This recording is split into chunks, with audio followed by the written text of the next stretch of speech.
Curious learners, so the first topic that we are going to discuss today is mechanism of breathing.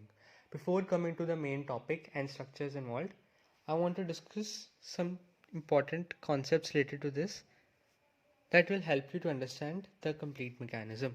Number one is called Boyle's law. This law you might have learned in chemistry. This law states that if temperature is constant, then pressure is inversely proportional to volume. Inverse relation means if you increase the pressure, the volume will decrease, and vice versa. If still you have doubt about this, there's another way to understand this. See here, there's a container with 9 molecules. Now what I'm going to do is, I'm going to increase the volume of the container.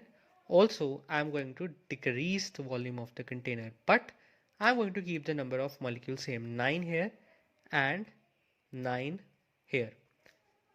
Here volume is decreased, here volume is increased. Now you have to tell me what will happen to the pressure. The same 9 molecules are there in less volume. So they will collide more with the walls of container and the pressure will be more. And here the 9 molecules are in a larger container. So they will collide less with the wall of container and the pressure will be less. There's another way to think. If there is a small room with 9 people, it will have more pressure. And on the other hand, if there is a large room or a hall with 9 people, the pressure will be less. Second concept is that air moves from high pressure to low pressure. You can understand this also in similar manner. There are 2 rooms with 9 people here and 4 people here. If I open this door, what will happen? These people will move towards this room, right? Similar behavior is shown by gas molecules. Here the pressure is high, so gas molecules will move from high pressure to low pressure. Now how we're going to apply this? Let's see it. Number one, let's take inspiration or inhalation. Everyone knows what happens in inspiration. We take in air, or we can say air enter the lungs. And from the second point, we can say that pressure outside is high and pressure inside lungs is low, as air moves from high pressure to low pressure. But the point is, now how do we create this pressure difference? Here comes the use of first concept. What we will do is we will increase the volume of chest cavity, and if volume will increase, then pressure will decrease than the normal atmospheric pressure and air will enter in. Similarly, in expiration or exhalation, what will happen? The air moves out. Again, air moves from high pressure to low pressure. So to increase pressure in lungs, we will decrease volume of chest cavity. Therefore, for inhalation, the volume of chest cavity will be increased, and for exhalation, the volume of chest cavity will be decreased. Now we will further see that which structures are involved in increasing volume and decreasing volume and how they work. So structure involved are, number one, there is a sternum. Sternum is breastbone. This sternum is further connected to ribs. So these I have tried to draw here are ribs. And these ribs go and attach to the backbone or spine. Okay. In between the ribs, there are some muscles. Those muscles are called as intercostal muscles.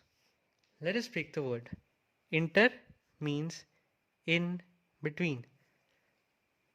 When you say the word inter-school competition, there inter means between the schools. Similarly, here inter is in between. Costal or costa is another word for ribs. So these are in between the ribs, so they are called as intercostal muscles. And we learned that ribs are also called as costae. They are present here also, and so on. Okay? And the last structure involved is, of course, the dome-shaped diaphragm. Now we will combine all the information that we have studied till now into a table and learn together. Now we will fill this table together. So see what we want in the case of inhalation, we want pressure inside the lungs to be less than the atmospheric pressure.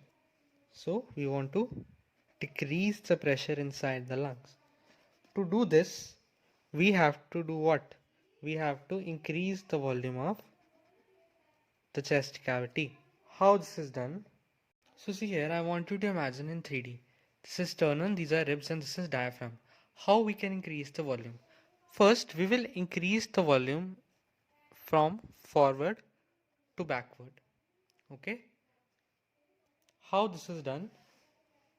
This can be done if ribs move outwards and upwards. But ribs are nothing but bones, and bones cannot move by their own. So we need some muscle. And we know that muscle between ribs is intercostal muscles. And for movement, these intercostal muscles will contract. Easy peasy. Now we have increased volume this way, but we can increase the volume this way also, from up to down. This can be done using diaphragm. As I have told you, diaphragm is dome shaped, and this dome shape will become flat like this on contraction. Therefore, the volume can increase from up to down. Let's write it here. Diaphragm from dome shaped, it will become flat. How? By contraction. So these events will increase volume and pressure will decrease and air will move inside and enter lungs. Now here contraction of muscles are occurring. Which muscles? The diaphragm and the intercostal muscles. You can write in place of intercostal muscles between ribs also if you don't remember this name. So contraction needs energy and hence we require energy in case of inhalation and it is a active process.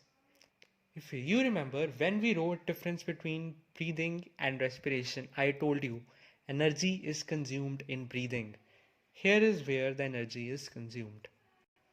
Exact opposite will happen in case of exhalation. In exhalation, we want the pressure inside the lungs to increase so that air can be pushed out. To increase the pressure, the volume will be decreased. And to decrease the volume in forward to backward direction, these intercostal muscles will relax and ribs move inwards and downwards. And diaphragm from flat to again will become dome shaped. Why? Because this will relax. Diaphragm will relax. So this is the shape of diaphragm when it relaxes and this when it contracts. So air will be pushed out. So there will be exit of air.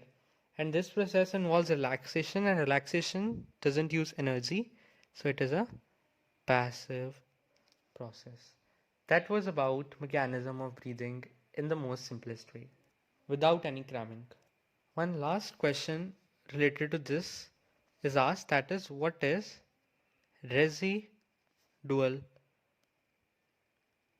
volume?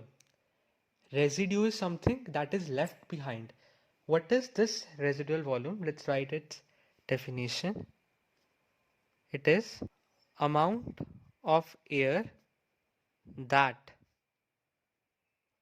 always remain in lungs. You can write one more line. Even after forceful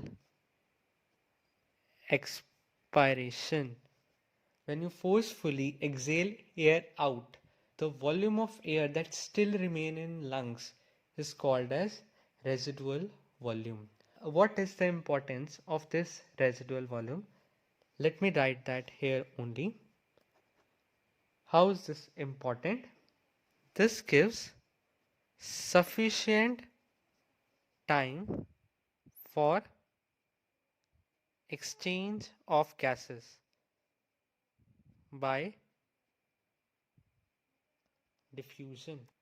Till the time new air enters after forceful expiration, the process of diffusion must continue, and that is done by this residual volume of air.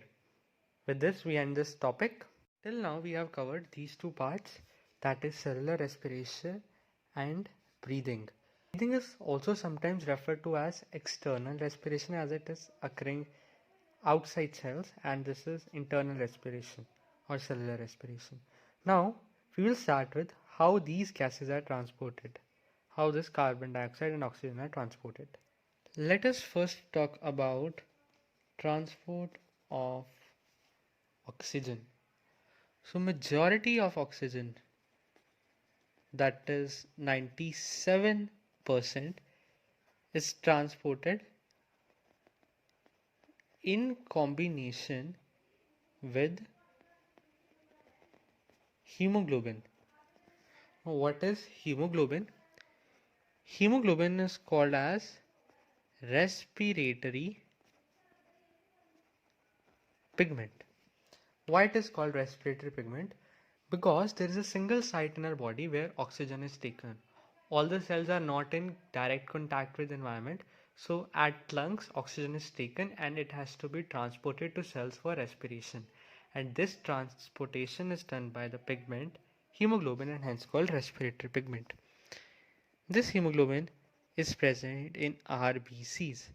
RBCs are red blood cells. This pigment hemoglobin has high affinity or love for oxygen. What happens is hemoglobin combine with oxygen to form oxyhemoglobin, okay, and remaining, that is 3%,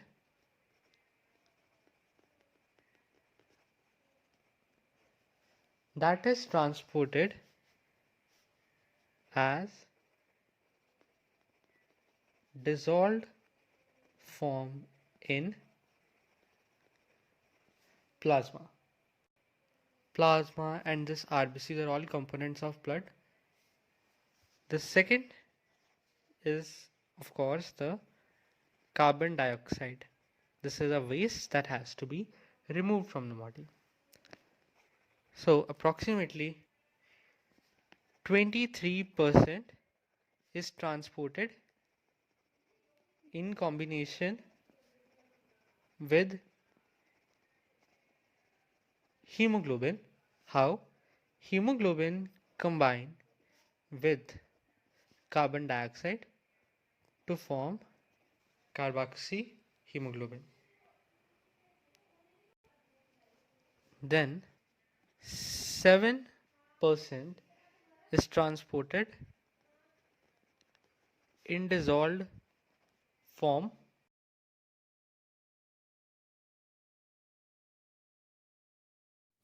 in plasma. There is another interesting fact here, that solubility of carbon dioxide is more than oxygen in plasma, approximately 20 times more. Means carbon dioxide dissolves more in plasma and oxygen dissolves less in plasma. Majority